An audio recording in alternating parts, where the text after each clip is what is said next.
Welcome back to another video. நான் உங்க ரூப் தமிழ். இன்னைக்கு நம்ம எதை பத்தி பார்க்க போறோம் அப்படின்னு பார்த்தீங்கன்னா, நோபல் பிரைஸும் அதோடைய வித்தியாசமான விஷயங்களும். முதல்ல நோபல் பிரைஸை யார் கண்டுபிடிச்சா அப்படின்னு பார்த்தீங்கன்னா, ஆல்ஃபிரட் பெர்ன்ஹார்ட் நோபல் அப்படிங்கிறவர் தான் 21 அக்டோபர் 1833ல பிறந்த இவர் இந்த நோபல் பிரைஸ் அப்படிங்கிற ஒரு விஷயத்த கண்டுபிடிச்சிருக்காரு. இவர் யார் அப்படின்னு பார்த்தீங்கன்னா, ஸ்வீடிஷை சேர்ந்த ஒரு கெமிஸ்ட் மற்றும் ஒரு இன்வென்ட் இன்ஜினியர். இவர் ஃபர்ஸ்ட் டைனமைட்டை கண்டுபிடிச்சிருக்காரு. அது மட்டும் இல்லாம இவர் சயின்ஸ்ல பண்ணதுலயே கிட்டத்தட்ட 355 பேட்டன்ஸை வாங்கி வச்சிருக்காரு. அது மட்டும் இல்லாம நோபல் ஃபேமிலியில ஒரு முக்கியமான மெம்பராகவும் இருந்திருக்காரு. இவர் முதல்ல டைனமைட்டை கண்டுபிடிக்கும் போது கிட்டத்தட்ட டைனமைட்டுக்கு ஈக்குவலா எந்த வெடிப்பொருளும் இல்லை. ஏன்னா அதோட பேர் வந்துட்டு நைட்ரோ கிளிசரின். அதுதான் உலகத்திலேயே அப்போதைக்கு மிக பவர்ஃபுல்லான ஒரு விஷயம். அது மட்டும் இல்லாம இதை வேர்ல்டு வார்லையும் நிறைய இடத்துல யூஸ் பண்ணியிருக்காங்க. காலப்போக்கில் டைனமைட்னால நிறைய ஆபத்துகள் ஏற்பட்டனால டைனமைட் பொதுவா அதோடைய இன்னொரு மாற்று வடிவத்தை கண்டுபிடிச்சிருக்காரு. அது பேர் என்ன அப்படின்னு பார்த்தீங்கன்னா ஜெல் லிக்னைட். அது மட்டும் இல்லாமல் அதை கண்டுபிடிச்சது எப்போ அப்படின்னு பார்த்தீங்கன்னா 1867 அப்போ. அதுக்கப்புறம் காலப்போக்கில் இந்த மாதிரி நிறைய விஷயங்கள் கண்டுபிடிச்சு அவர் நோபல் பிரைஸ் அப்படிங்கிற ஒரு பிரைஸையும் கொண்டு வந்தார். இந்த நோபல் பிரைஸை கண்டுபிடிக்கிறதுக்காக கிட்டத்தட்ட அவரோட சொத்திலிருந்து பாதியை இந்த நோபல் பிரைஸ் அவார்டுக்கு எழுதி கொடுத்துருக்காரு. அது மட்டும் இல்லாமல் இந்த மனுஷன் அவர் நிறைய பேட்டன்ஸை வாங்கி குமிச்சிருந்தாலும் கால்சியம் சிலிசியம் சொல்லி வித்தியாசமான கெமிக்கல் காம்பவுண்ட்ஸ் கூட ஒர்க் பண்ணி இன்னும் நிறைய டைனமைட்ஸை கண்டுபிடிச்சாரு. அதில் ஒன்று தான் டைனமிஸ் அப்படிங்கிற இந்த ஒரு விஷயத்த வேர்ல்டு வார்லையும் சரி சிவில் வார்லையும் சரி யூஸ் பண்ணியிருந்தாங்க.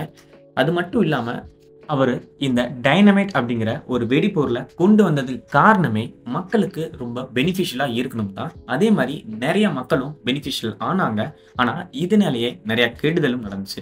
அதுக்கு முக்கிய காரணமே அவரோட சொந்தக்காரர் ஒருத்தர் தான்.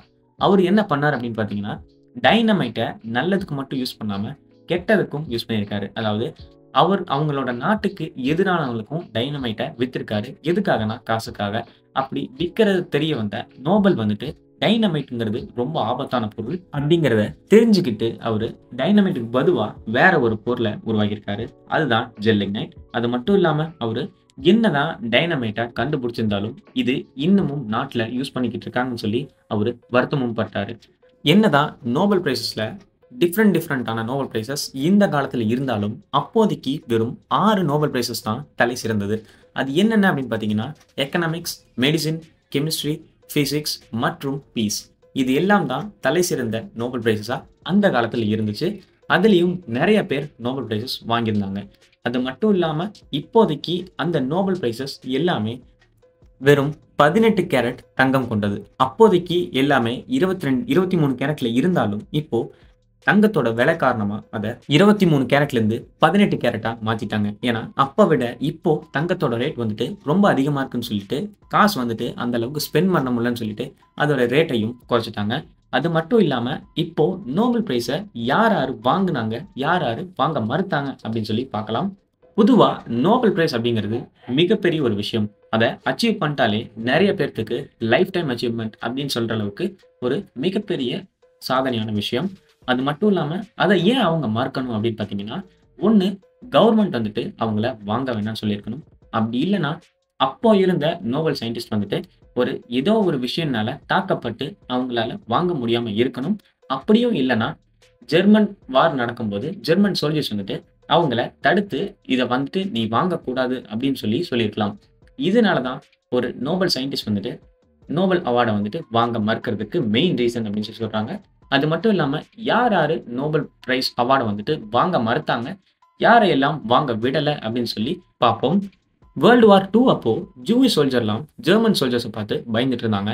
அந்த டைம்ல மேக்ஸ் வான் லாவும் ஜேம்ஸ் பிராங்க் அப்படிங்கிற 2 பிசிக்ஸ் சயின்டிஸ்ட் வந்துட்டு நோபல் பிரைஸை வாங்கியிருந்தாங்க.